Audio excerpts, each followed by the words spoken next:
Isto tako, veoma je bitno govoriti o gospodaru u ovom vremenu kada su ljudi doista nezadovoljni.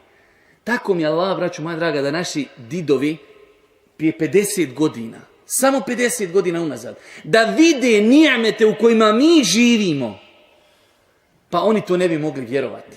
Mi smo jučer za 3-4 sata iz Sarajeva došli u Dizeldorf s avionom, lijepo, auto, klimatizirano, kuća, džamija, odjeća, obuća, mobitel, laptop, posao, nijameti. Ima li neko od vas da je jednom u životu zapostio zato što nima šta jest?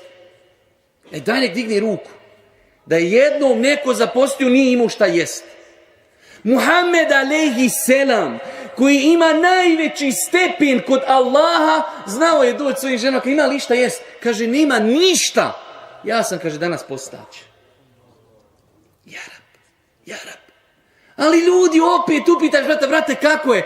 Ne može se, teško, ne znam šta ću, pijem apaurine, pijem tablete, dođe mi da se ubijem, ne znam, imam 15 pari cipela, pa ne znam koje ću obući, a krenim na posao. Imam 16 košulja, ne znam koju ću obući, sa ženom se posvadim koju ću obući. I opet ljudi nezadovoljni, jer nisu spoznali gospodara Allaha subhanahu wa ta'ala.